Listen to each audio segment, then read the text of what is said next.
नमस्कार दोस्तों, मैं जयप्रकाश लाइच आपका हार्दिक स्वागत करता हूं। आज हम एस्टेट पीजीटी 2023 का क्वेश्चन सोल्व कर रहे हैं। क्वेश्चन है the equation of the plane passing through the points. एक प्लेन की इक्वेशन बतानी है जो पॉइंट 0, 7, -7 से पास कर रहा है and containing the line this. ठीक है, अगर हम कहें कि ये कोई लाइन है, ये कोई लाइन है और इस पॉइंट से गुजरने वाली और इस रेखा को कंटेन करने वाले समतल का समीकरण बताओ। तो मैं कहूंगा ये जो पॉइंट है, ये तो पॉइंट दिख रहा है, अगर इस पॉइंट को और इस रेखा को कंटेन करने वाले समतल का समीकरण बताना है तो ये जो समतल है, ये जो डिजिटल बोर्ड है, वो इसका आंसर होगा। अब डिजिटल बोर्ड है वो इनफाइनाइट तक फैला हुआ मान लेंगे, इधर भी इधर भी। तो इस प्लेन की इक्वेशन निकालनी। तो मेथड क्या कहता है? मेथड ये कहता है, मेथड कहते हैं, फिर 5 सेकंड लगेंगे इसको सोल्व करने में। डायरेक्ट एक रेखा x प्लस 1/-3 बराबर y माइनस 3/2 बराबर z प्लस 2/1 किसी समतल में स्थित है। यदि यह समतल 0, 7 और -7 से गुजरे तो समतल का समीकरण। अब यहाँ पे क्या है, क्वेश्चन में 7 -7, क्वेश्चन में क्या प्रेजेंट है आपके? क्वेश्चन में आपका प्रेजेंट है 7 है, -7 है। ऑप्शन में भी कई जगह 7 दे रखा है या 14 दे रखे है। तो एग्जामिनर चाहता है कि आप इस 7 को लिंक करते हो, नहीं लिखते हो, या दूसरे तरीके से सोल्व करते हो, कैसे आंसर आता है उस पर डिपेंड है आप पे। ठीक है, तो यहाँ पे हम क्या करना चाह रहे हैं, अगर कोई रेखा का समीकरण है, लाइन की इक्वेशन है, वो क्या है, x-x1। ठीक है, लाइन की अगर कोई इक्वेशन है और वो क्या है, x-x1/a बराबर y-y1/b बराबर z-z1/c।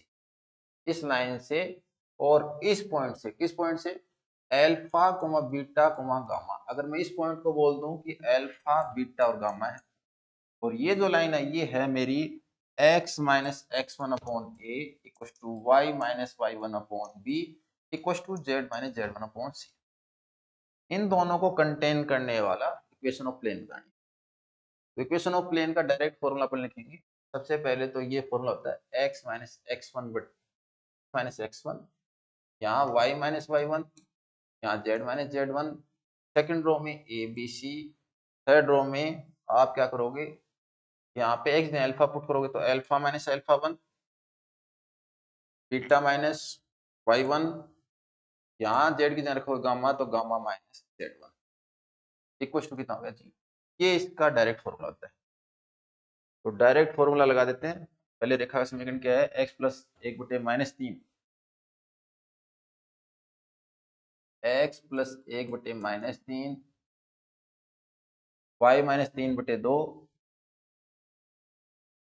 y minus 3/2, z plus 2/1। ये रेखा बिंदु है 0, -7, -7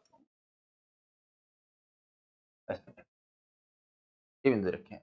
इससे गुजरने वाली रेखा समीकरण लिखना है।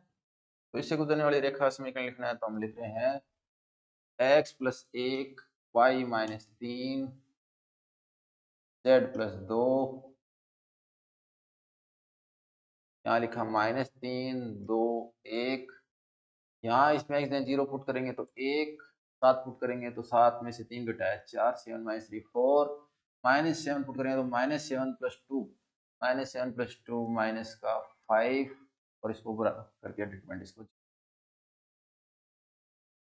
ठीक है, इसके बाद में अगर इसको फर्स्ट रो से अगर मैं सोल्व करूं तो ये आएगा x प्लस 1 इंटू में 2 इंटू -5 -10 -4 माइनस, अगर y -3 अगर लिखेंगे तो इसको इससे मल्टीप्लाई किया, -3 into -5 15 -1 plus z plus 2 into solve करने पर माइनस का 12 माइनस का 2 इक्वल टू 0।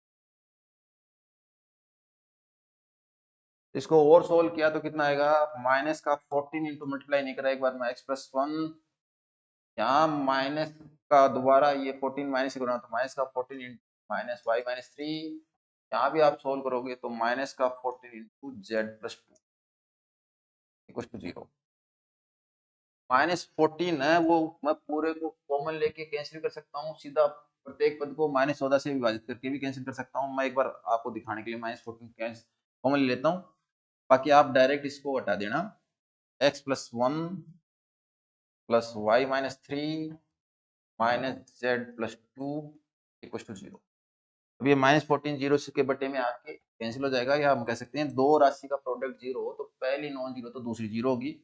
अंदर वाली ब्रैकेट की राशि क्या होगी, x plus y minus z, और प्लस का 1 माइनस का 3 माइनस प्लस का, यहाँ पे हो गया माइनस माइनस को लेते हैं प्लस, तो प्लस का 1 माइनस का 3 प्लस प्लस का 2 इक्वल टू 0। सोल्व करने पर कितना होगा, x plus y minus z, ये प्लस था तो ये प्लस जेड भी करना पड़ेगा, तो x plus y plus z equal to, ये हमारा आंसर आ गया। तो ये तो हमने मेथड से सोल्व किया तो इसका आंसर आ गया x plus y plus z equal to 0।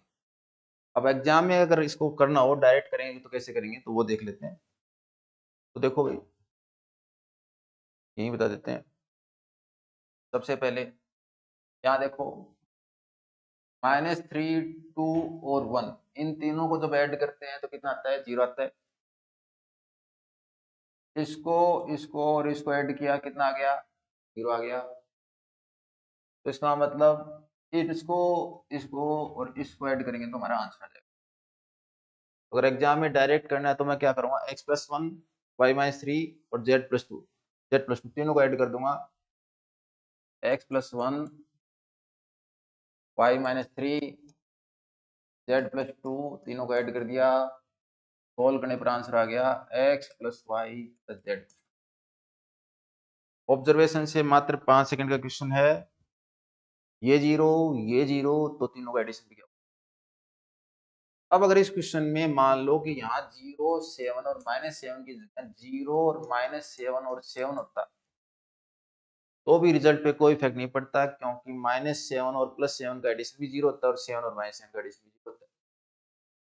इसलिए इस क्वेश्चन में जब आप देखोगे तो ये जो क्वेश्चन है इसका आंसर हो गया x plus y plus z बराबर 0।